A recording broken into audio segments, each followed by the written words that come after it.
Hey there, and welcome to Salon Swagger, the ultimate podcast for commission salon and spa owners. Regardless of what they say, commission salons, they're not dead. We just need to get our swagger back. We're going to be diving deep into the good, the bad, and the ugly of salon and spa ownership. So join us as we revolutionize the beauty industry, one brilliant business moment at a time.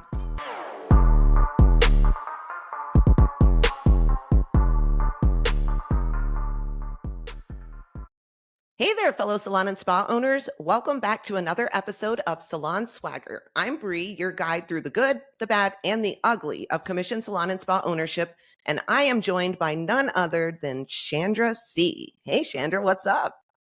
Hello. How are you? I'm doing good. Good. Awesome. Well, today we are going to tackle the topic of your salon hit list, aka your studio's most popular items. In other words, we're really just going to talk about figuring out why certain products, packages, or services are flying off the shelves while others just sit there kind of collecting dust. With that being said, I think we should just dive right in. First things first, why should you care about your top sellers? That's probably what everybody's asking right now. And the number one answer is money, of course. Knowing what your clients love most, it can really boost your profits. Aside from the financial standpoint, it can also really help you stay ahead of things like industry trends, and it keeps your clients happy, right? By offering what they truly want instead of what we think that they want. Another good reason is inventory. When you know what your best sellers are, you can manage your inventory more effectively, making sure that you're never out of stock on the items that matter most to your bottom line. Last but not least, focusing on those top sellers, it can streamline your marketing efforts, which is really important. Instead of spreading those resources way too thin, you can concentrate on promoting the products and services that already have a proven track record. That's just smart business all in all.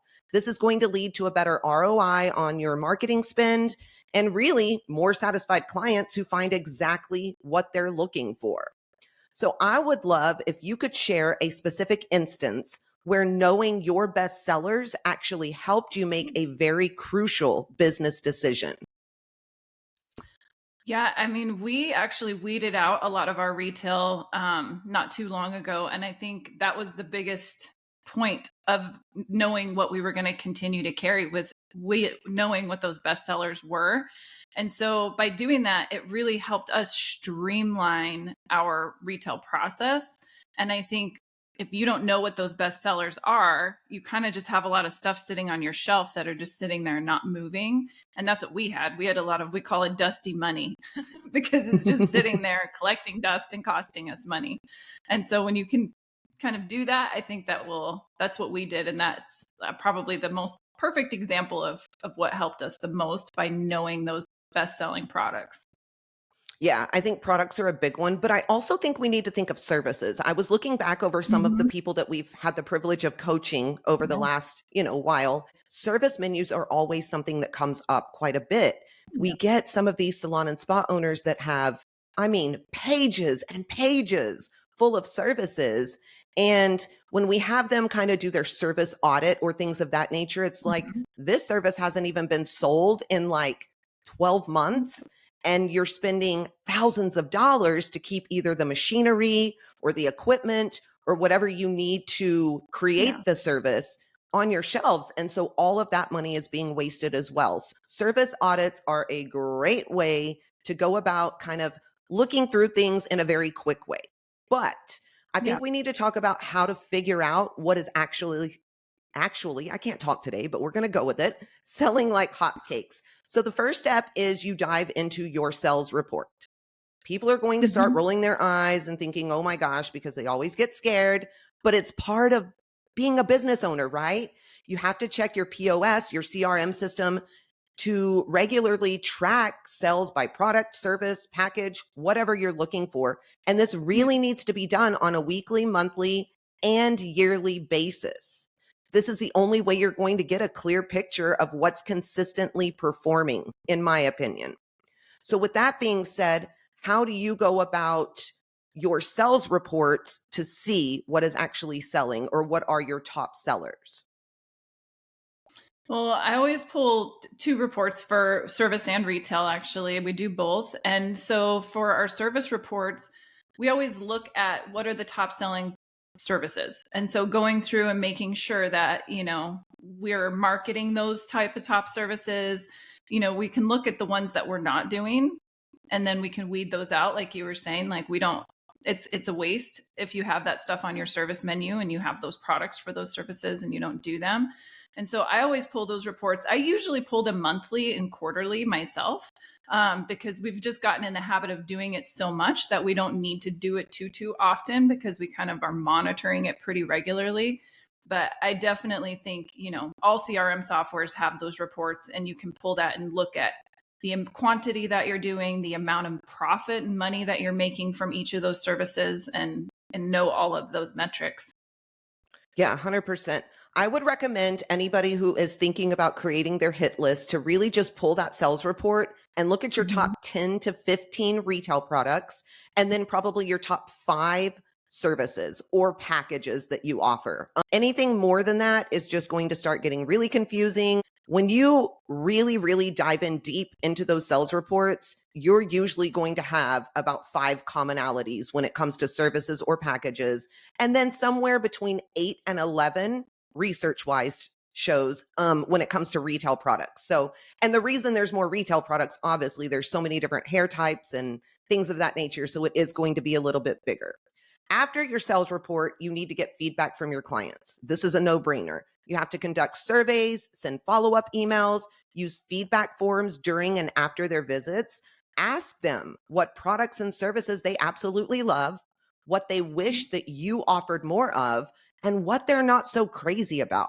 That's something that we forget to ask them quite often. We ask them what they love about our space or our services or whatever, but very rarely do we say, what do you not like? What are you not enjoying at the time, right?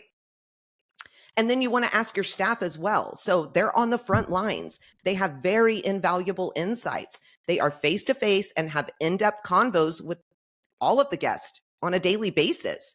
So you want to make sure that you're regularly meeting with your team to discuss what clients are asking for, what they're actually buying, and what they seem to be indifferent about. Your staff can provide firsthand observations that might not be captured in the data, and they will tell you things that you could never see as an owner.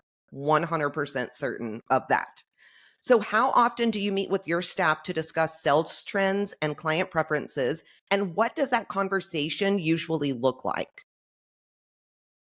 Yeah, we actually usually meet over this quarterly. And we really sit down and kind of analyze the reports together, and we look at what is going on there. And then I ask them, like, is there services, like sometimes there's treatments, we have tons of treatments, and I'm like, okay, what are we actually using, what are we actually doing, what do you guys actually like? Because they seem to always want to sell the same like three, and so Mhm. it's like, why do we have all these other ones if they're not going to sell them?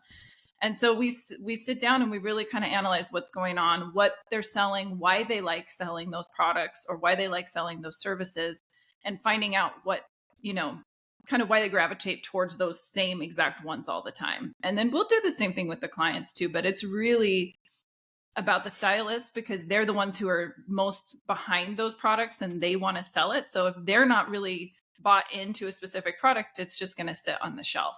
And so it's always those top ones. So we really try to find out exactly kind of what makes them tick so that we can try to whittle it down to what's going to be the most profitable and not waste so much money.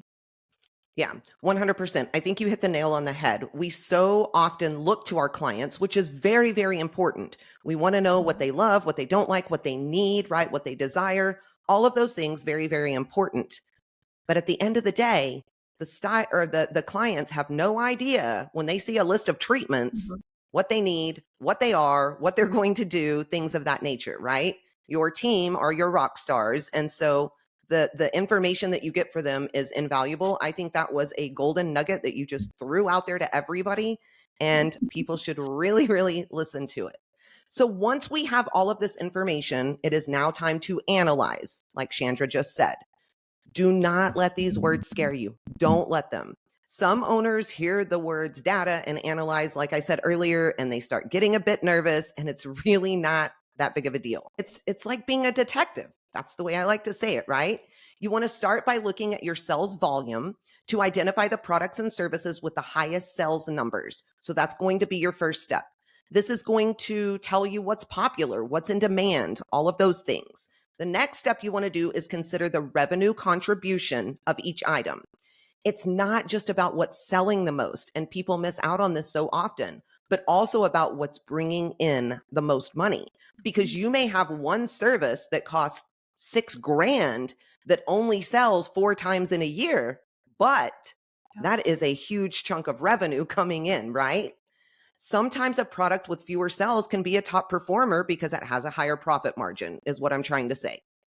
Then look at the client feedback for recurring themes. Are there particular products or services that clients rave about, or a product that they recommend to others, right? I've seen that on Facebook before, or in our little Facebook group. One of our clients will say, "Oh my gosh, have you tried this?" Right? And they say it constantly, which is really, really important. Positive feedback can often highlight top performers that your sales data might not fully capture. And this is so true.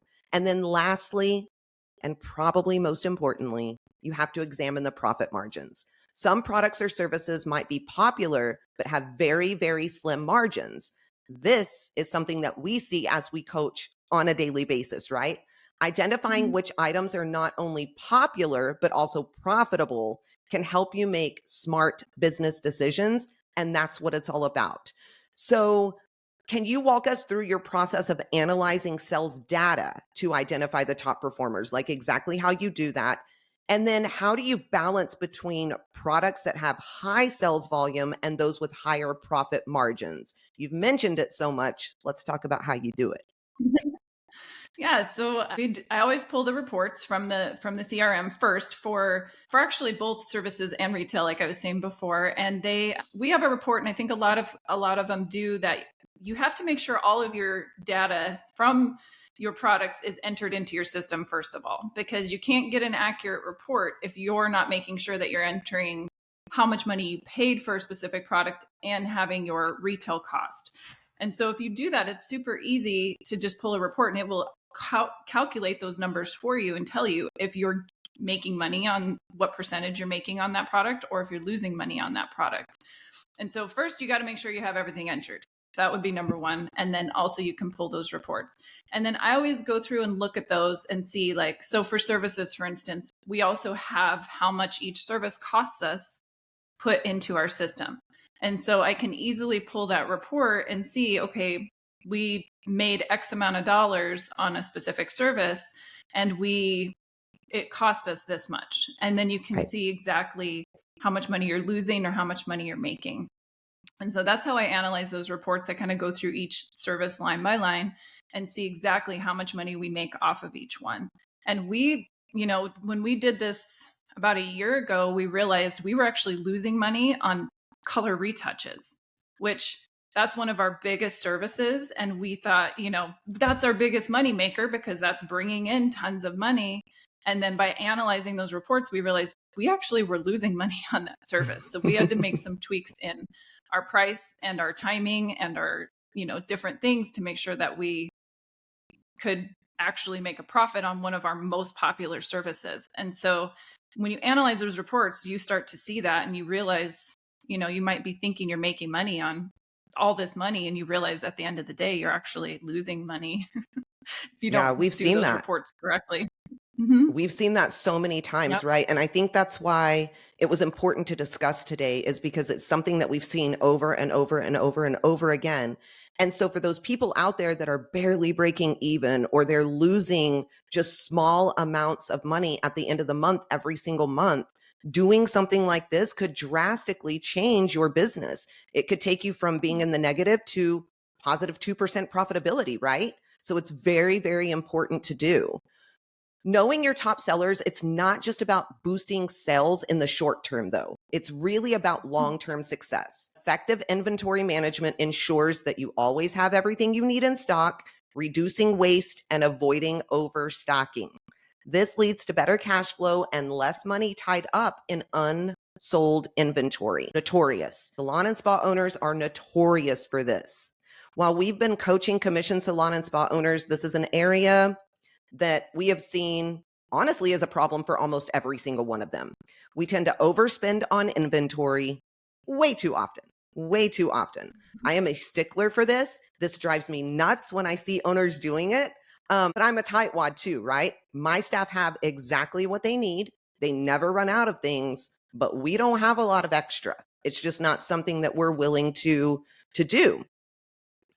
Then you have to talk about focusing your marketing efforts on those top sellers, right? Because this can lead to more effective promotions, higher client satisfaction, all of those things. Clients love finding their favorite products and services very easily, and they'll appreciate things like special deals and promotions on the things that they love the most. Strategically, understanding your top sellers is going to help you plan for your future. That's exactly what it does. Whether it's deciding what new products you're going to introduce, what kinds of packages you're going to make, which services you're going to expand. Having a clear picture of what's already working is going to set a solid foundation for growth.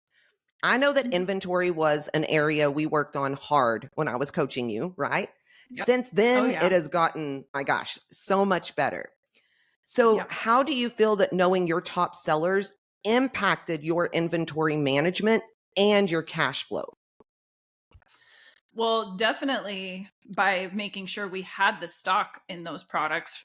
And again, not wasting money on stocking so much of the products that aren't our top sellers, because that was something I was guilty of tons of times, is wasting a lot of money on that stuff. And you don't realize how long it sits there sometimes. It's like tunnel vision. You forget, like, I ordered that 6 months ago, if that product's going to go bad if I don't get it, sell it at some point. And so focusing on those top sellers and knowing that was a huge game changer for me, because we really put more emphasis into those products, making sure I had a better stock of them, weren't running out as much as we were, and it wasn't wasting so much money on the other stuff that wasn't selling. So I think that would be the two biggest things that helped me get that under control.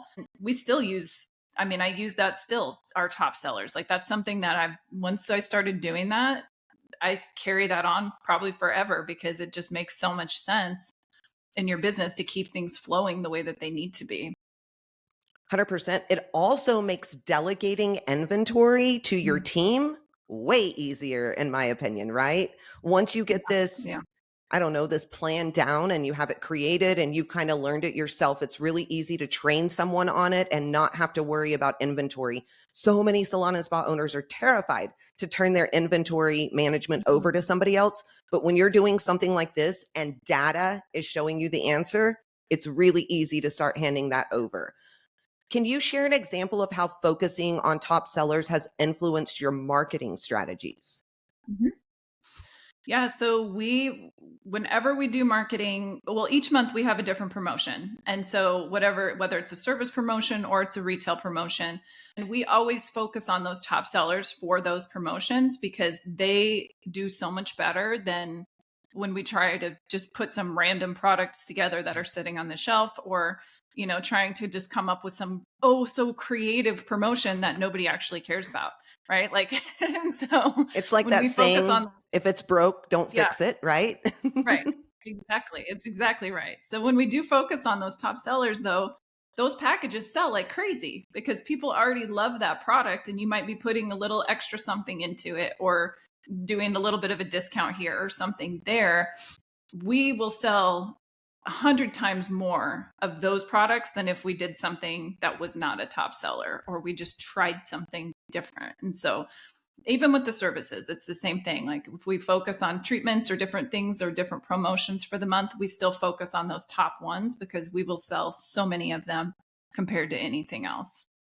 And that's got to be a good feeling, knowing that you are spending money on marketing efforts that isn't wasted money. We have seen people spend thousands upon thousands. We have done it ourselves, right? Thousands upon thousands of dollars for somebody to market things for us that has no return, absolutely zero return. And so it's got to be a great feeling knowing that you are strategically planning those marketing efforts and you know that they're going to give you a return. So I think that's great. Now let's talk about turning those underperformers into superstars. We have to start with our team when we're doing this. We have to ensure that they are well versed in the benefits and uses of all of these products and all of these services. This is where your leadership is going to come into play immensely. Regular training sessions are going to make a huge difference, helping your team feel confident in recommending these specific items to clients, right? I know we have said it a million times on this podcast, but if you are not training your team to be salespeople, you are not fully doing your job as a commission salon or spa owner. The reality is, our main job is to do what? To sell ourselves, right? Every single day. That's what we're doing. Marketing and promotion are also key. You need to create special offers, like Chandra said, and time-limited promotions to generate interest. Bundle those slower moving items with some top sellers to really just encourage clients to try something new. It's a great way to get some of that old retail off your shelves, or to maybe, train your associates in some of the services that they might not do so often, but they need to know how to do. Host informational sessions or workshops to educate clients about the benefits of underperforming products and services so that they can see the importance of them all the time. And then third, you have to enhance the client experience by offering personalized recommendations. So you have to use your client data to suggest products and services tailored to their needs and preferences. Improve the presentation of these items with, things like attractive displays, clear, engaging descriptions. All of those things are going to help these underperforming services and products do a little bit better. Sometimes all it takes is a small tweak to make a big difference. I know Chandra and I have helped many salon and spa owners, and we literally just changed a couple of words in the way that they were sending out emails, right, for certain products or services, or certain words that they had displayed on their product shelves or their service menu, or whatever that is. It can make a world of difference. So check your verbiage quite often, because that is usually, you have to grab that attention, right, very, very quickly. So you've got to be able to do that. One of the last things that I want to say is stay updated with industry trends always, because we know that this beauty industry changes all the time, and you have to be prepared to pivot if something isn't working. I see a lot of hesitation here. Pivoting is just one of those things that salon and spa owners seem to challenge with. They just really do. But knowing when and how to pivot is going to be crucial as a business owner. Maybe we don't need this service anymore. Maybe we don't need this product anymore, right? Maybe we have to change those marketing efforts because it's not generating any revenue. Don't be afraid to experiment with new approaches, and definitely make sure that you are measuring the results to see what is working best for you all the time, especially when you're trying these underperforming items. So what strategies have you found effective in boosting the sales of underperforming products, packages, or services at your salon? We definitely education to the staff, because I think when they get their favorites and they get stuck on the same things over and over again, those other products kind of get forgotten. And so we actually have, I kind of designated one of our stylists who's really amazing and loves retail and loves sales. And she will kind of work with the team and help them learn what the benefits are, what the features are, why they should be using it, and get them excited about it. And I mean, I think that's made a huge difference, because if they just forget about it. It's not like they're trying not to sell it. They just get on their kick of the things that they like, and it just gets forgotten, even if it's a really great product. So we try to do that for sure. We also we'll find those underperformers that are sitting, or if we have a lot of stock of it, and we'll do a lot of tutorials for social media. So we'll try to take those specific products and be like, okay, we got to get this one moving. So let's do some tutorials for social media, try to get that going that way, or we'll throw it in an email blast, some different things to try to get more buzz about those underperformers and get them moving. I think that's really the main things we do. We have thrown them into product bundles before when we're doing a promotion to try to get people to try them out and see that they like them. So we definitely get them moving, but there's a lot of different avenues, because sometimes it is hard to get those products to start getting some traction when they've been sitting a long time. So Yeah, I would agree. I think you guys do a great job of doing that. I see it on your social media all the time. Like I see things that you're doing, and I know because we talk of what's working in your Mhm. salon, what's not, right? All of those things. Last Mhm. question in this segment that I have for you is how do you determine when something that is underperforming, when it's time to just let it go, kind of give up the ghost, get rid of it, and move on and say, all right, I got to talk to my distributor. I need to try to get a refund or an exchange on all of these products because they're just not for our client base. When do you decide that? Mhm. Yeah, so I have a report that I pull from our software that tells me how many of each item we carry we've sold within a year. And Okay. so usually if we've sold less than 5 of them within a year, that kind of gives me that indicator that we're probably going to nix out that product specifically. And that's what we usually try to do. We have some of our distributors will take it back, so we do talk to them, try to get a credit or something like that, and we have some that won't. And so we usually Mm. will, those are the products that we end up throwing into bundle packages or trying to get those moving out of there, but then we stop carrying them after that. And so that's my indicator though. If we have sold less than 5 within a year, then they go. Yeah, I think that's a good indicator. It is funny, right? Sometimes the distributors will take things back. Sometimes they'll give you a Mhm. credit. Sometimes they won't. It just depends on who you work with. Something else that we do, and obviously we take a loss here, but it's part of being a business owner, right? We actually contribute to the hair schools around. So, Mhm. especially the ones like in the high schools, they will take that product and use it as their training. So, anything that we don't use, that's what we usually do. We have one of two places that we give it to, the hair schools, or I love to donate to women's shelters. So, for battered Yeah. women and things of that nature. So, we give a lot of products to those types of places. So, for those of you Mhm. out there that have stuff that is just sitting in your closet or on your shelves, you cannot get rid of it. And we've had some of those products, right? We just Mhm. cannot. We couldn't even give them away. Like we put them for free and people don't grab them. They just don't like them. And so it's important to Yeah. find somewhere or some place that can actually utilize them for good. So just wanted to throw that in Mhm. there really, really quickly. Yeah. They will give you like a receipt so you can write it off on your Mhm. taxes. It's a great way to do it. And it's something that we pride ourselves in because we give them a lot of things. Going into the last segment, remember that this is an ongoing process. It really, really is. You have to be committed to regularly reviewing your sales data, as scary as it is, at least every month or every quarter, like Chandra said. This is going to keep a pulse on what's working and what's not. So keep gathering and keep analyzing the feedback from both clients and staff because that's important. This is just going to help you stay agile and adaptable, which is paramount because we are owners, like I said earlier, in an industry that never stays the Yeah. same. It is constantly changing.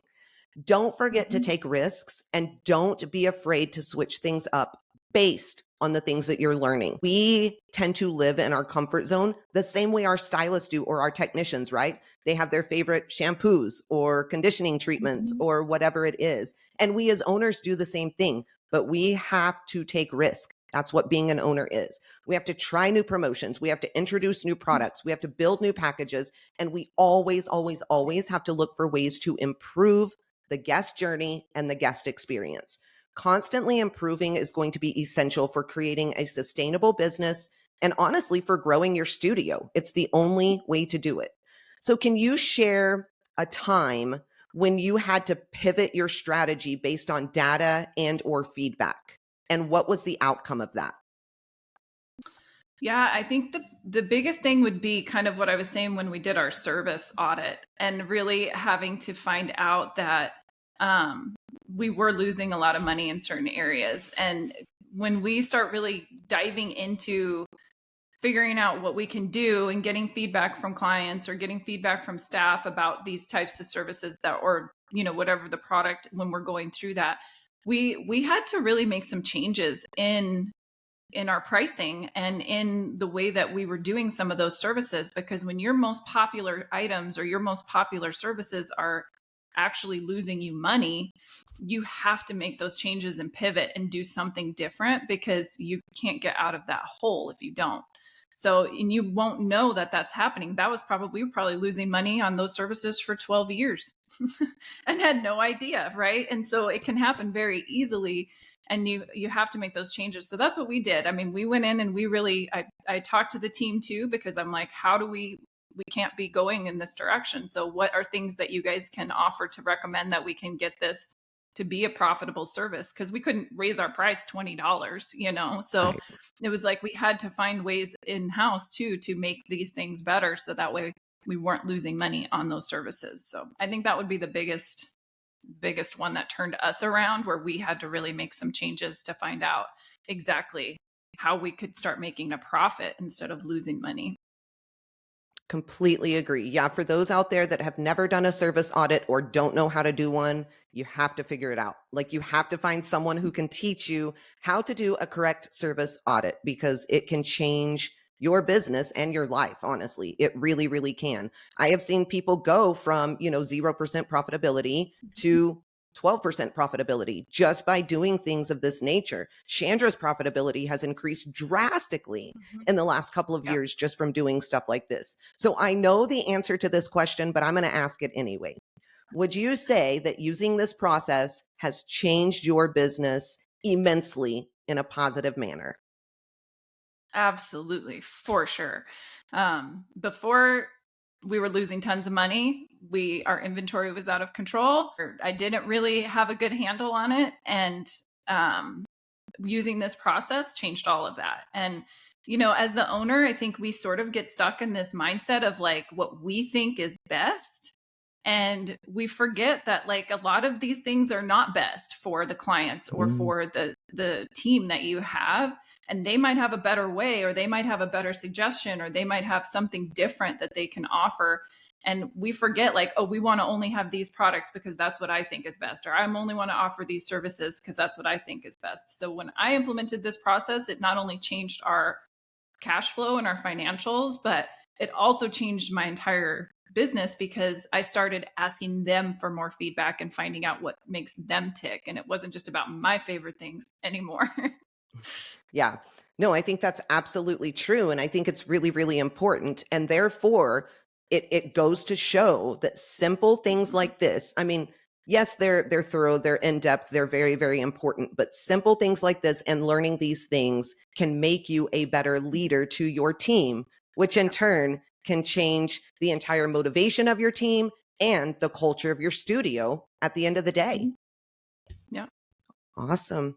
Well, that's a wrap on today's episode of Salon Swagger. We've explored the reasons why knowing your bestsellers can be a game changer, shared tips on how to turn those underperformers into stars, and really quite a few things in between.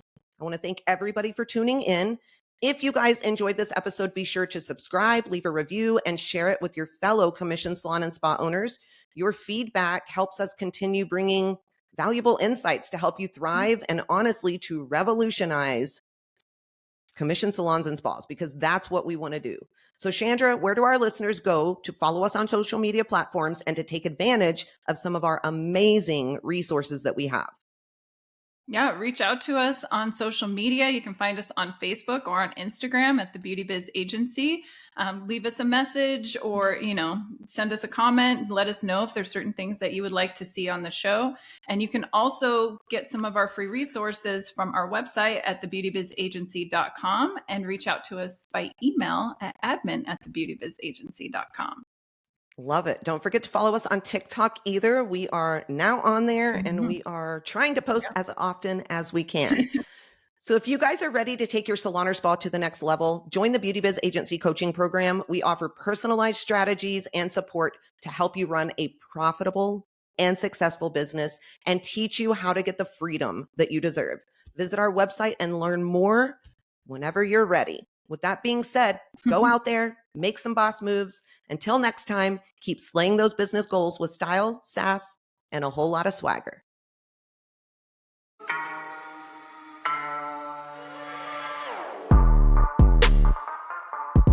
Hey Hey there, and welcome to Salon Swagger, the ultimate podcast for commission salon and spa owners. Regardless of what they say, commission salons, they're not dead. We just need to get our swagger back. We're going to be diving deep into the good, the bad, and the ugly of salon and spa ownership. So join us as we revolutionize the beauty industry, one brilliant business moment at a time.